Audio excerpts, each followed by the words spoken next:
Gente, toda terça-feira a Camila Caiado está aqui, é nutricionista, né? Sabe tudo dessa área e vai dar dicas pra gente sobre a nossa saúde. Camila, tá tudo bem?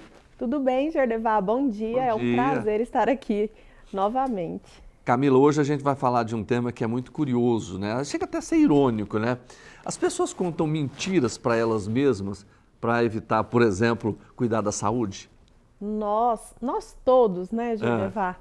Muitas vezes nós contamos mentiras pra gente, para tornar o dia a dia mais fácil, menos doloroso, né? Ou a gente usa eufemismos, né? ah. O que é um eufemismo? A gente torna aquela verdade um pouco mais leve para a gente lidar melhor com a nossa realidade, que às vezes está sendo muito dura para nós mesmos.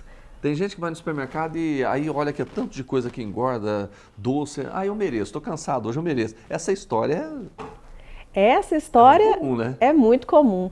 E às vezes até os pedidos por aplicativo, aquele docinho, a famosa gaveta do chocolate ou a gaveta do doce, ela tá sempre lá porque é aquele momento de descanso emocional. A pessoa se dá um presente. Mas isso é um sinal claro de que existe uma falta, né?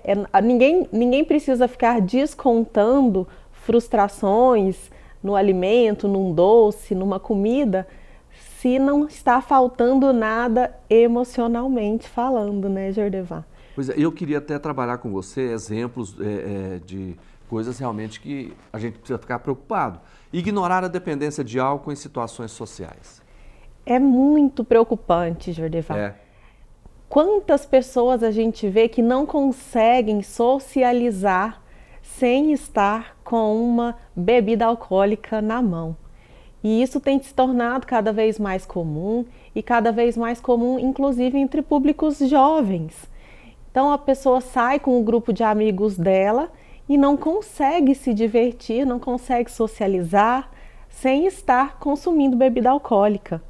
E se isso acontece comumente, então isso acontece todo final de semana, toda quinta-feira, se isso tem uma rotina, aí é preocupante. Então, muitas vezes a gente mente para a gente mesmo. Ah, não tem uma dependência alcoólica. Mas se toda vez que você sai com seus amigos, você precisa consumir bebida alcoólica para se sentir enturmado, divertido, conversar, achar a noite bacana, alguma coisa está porque às vezes errada. as pessoas imaginam que o álcool ele faz parte da vida dele, né? Não é uma droga, né? Ele é uma droga e ele realmente causa dependência química, assim como outras drogas, assim como o cigarro de nicotina, assim como diversos outros químicos que causam dependência, assim como alguns medicamentos também causam dependência. Camila, por exemplo, minimizar sinais físicos como urina amarelada, dores de cabeça e falta de concentração. O corpo, Jordevar, ele dá sinais para a gente de que ele não Ele está avisa. bem. Ele tende a avisar. Então, se a sua urina está sempre amarelada, se o seu intestino está sempre muito preso, se você sente dores de cabeça frequentes, se você está sempre com falta de concentração, com falta de energia, não é normal. Então, muitas vezes, a gente tende a minimizar esses sintomas quando eles são frequentes. Ah, tá tudo bem, meu xixi é sempre amarelo. Ah, tá tudo bem, tô desconcentrado mesmo, é o estresse. Ah, tá tudo bem, eu tô meio sem energia, tem muita coisa, muita atividade, são os problemas no trabalho. Mas a gente tende a fazer isso para não olhar para dentro de si, para não ver que a nossa alimentação está ali comendo uma fruta por semana, que a gente precisa beber no mínimo 2 a 3 litros de água e a gente está consumindo 2 a 3 copos de água por dia, 600 ml. Ou que a gente põe a garrafinha ali no trabalho e não costuma beber. Chegou o final do dia, a garrafinha está lá meiada. A gente bebeu 300 ml naquele dia. O xixi está amarelado, você não levantou da sua cadeira, passou ali 4 horas sentado, levantou só na hora do almoço. Seu celular está te avisando que você não deu a quantidade de passos que você deveria. Você diz que não tem tempo de ir para academia, mas você olhou o tempo que você passa nas redes sociais? São as verdades difíceis que a gente não quer acreditar. Por que as pessoas resistem tanto em ir para academia? Ou vamos falar academia, mas vamos falar atividade física, né, de uma forma geral. Porque pode dançar, pode caminhar, pode fazer um monte de coisa, né? Jordeval, o Brasil é um país muito grande e a gente tem muitos problemas diferentes na população. Então, realmente, existem pessoas que têm falta de tempo. Então, tem pessoas que acordam de madrugada, pegam 3, 4 ônibus, trabalham 8 horas por dia, depois pegam 3, 4 ônibus de novo. Então, acordam 4 horas da manhã, chegam em casa 8 horas da noite, ainda tem todo o serviço da casa. Então, eu acredito que algumas pessoas realmente não têm tempo. São aqueles que realmente precisam fazer atividades físicas, uma caminhada no final de semana, precisam se exercitar da forma que dá. Mas existem outras tantas pessoas que conseguem sim encaixar a atividade física no seu dia a dia. Então, o que é encaixar uma atividade no seu dia a dia?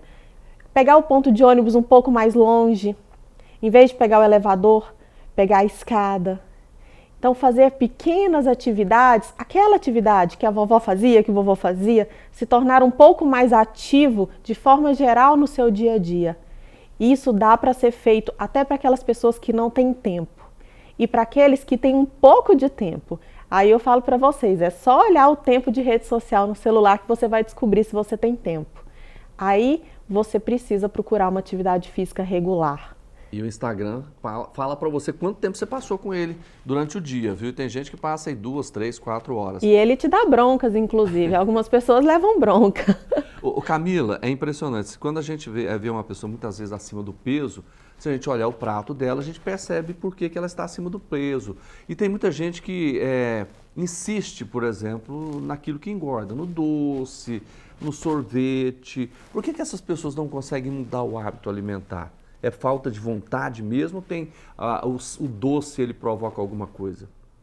Jordevá, o excesso de peso, ele é sempre multifatorial. Muitas vezes a gente diz que é falta de força de vontade, mas não é. São ajuntamentos de vários fatores que levam ao aumento de peso. Então, o lugar onde aquela pessoa está inserida, a infância dela, como é que foi a introdução alimentar, até o que a mãe dela comeu durante a gestação e a amamentação pode interferir. A gente tem estudos bem sérios que mostram isso, que podem interferir no peso da pessoa já adulta. Então, os medicamentos que ela toma, se ela tem alguma doença, então tudo isso interfere no peso da pessoa e se ela tem facilidade, dificuldade para ganhar ou perder peso. Mas realmente o consumo de doces, de açúcar, ele traz um bem-estar momentâneo. E a gente está sempre buscando esse bem-estar. Então, quanto mais açúcar a gente come, mais açúcar a gente tende a querer comer. Alegria, é isso? Ele traz endorfinas e serotoninas instantâneas para a gente. Então, comer doce traz uma sensação de prazer e bem-estar quase que automática. Tá aí, gente, nós estamos falando com a Camila Caiado, que é a nutricionista, né, trazendo tantas dicas. Camila, eu vi você num podcast falando sobre a questão da Nutri no Agro, Como é que é? Nutris do Agro. Nutris do Agro.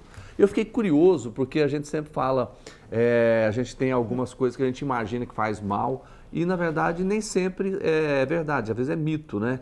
Isso. Vamos falar sobre isso no programa? Vamos falar, vai ser uma honra. Que legal. Podemos até marcar já para a próxima, se você não tiver nenhum assunto já reservado para isso, para a gente trabalhar essas questões, que eu fico muito curioso, até porque nós somos um país agrícola, né? Vamos sim. No podcast, eu divido a bancada com a Ana Bárbara Vilela, que é uma nutricionista lá do Mato Grosso do Sul e também pequena produtora rural. E aí a gente está trazendo vários convidados e vamos desmistificar, porque a maioria do nosso alimento vem do agro, né? Vem da agricultura, vem da pecuária, vem dos pequenos produtores, vem dos produtores de orgânico. Então, aquilo que a gente come na maioria das vezes, e na maioria, assim, bem absoluta, vem do agro. Então, vocês fazem um podcast. Exatamente, Já está disponível? Na verdade, ontem a gente gravou o primeiro episódio. Quando estiver disponível, você fala para a gente divulgar. Pode deixar. Não é isso? Camila, obrigado mais uma vez pela sua gentileza de estar aqui com a gente. Eu que agradeço, Jordevar, para mim é sempre uma honra. Para nós também. E com isso a gente encerra mais uma edição do nosso Agora Goiás, mas amanhã a gente volta ao vivo, tá bom? Fiquem todos com Deus, um abraço e até lá.